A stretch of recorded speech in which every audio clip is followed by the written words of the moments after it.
তো হ্যালো বন্ধুরা, আজকে একটা নতুন ভিডিও নিয়ে চলে এসেছি। তো আজকের ভিডিওটা হবে খুব ইন্টারেস্টিং, তো তোমরা ভিডিওটা নিশ্চয়ই দেখতে থাকো।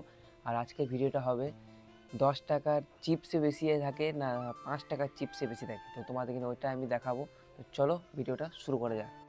তো তোমরা দেখতে পাচ্ছ ঝটপট বেরিয়ে পড়েছি এখন দোকানের উদ্দেশ্যে। আর দেখতে পাচ্ছ দোকানে এসে 10 টাকা আর 5 টাকার চিপস নিয়ে চলে এলাম বাড়ি। আর বাড়ি এসে একটা প্লেট নিয়ে বসে পড়েছি। আর এখন আসে আমার হাতে আছে 5 টাকা আর একটাতে আছে 10 টাকা।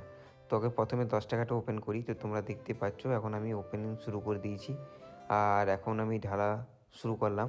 তো 10 টাকার প্যাকেটটা মিনিমাম এতটা বেরোলো। তো আমার কাছে তো ওজন করা মেশিন আছে, যে ওজন করে তোমাদেরকে দেখাবো কত গ্রাম বেরিয়েছে। তো তোমাদেরকে নেক্সট ভিডিওতে তোমাদেরকে দেখাবো। আর এখন ঢালা হচ্ছে 5 টাকাটা, দেখতেই পাচ্ছ তোমরা। তো 5 টাকা দুটো প্যাকেট নিয়েছি। তো কোনটাতে বেস্ট ওইটাই দেখার জন্য।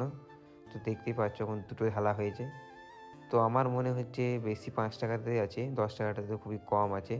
তো তোমাদেরকে কোনটা বেস্ট লাগলো একটু কমেন্টে জানাও। আর ভিডিওটা যদি ভালো লেগে থাকে চ্যানেলটাকে সাবস্ক্রাইব করে দিও।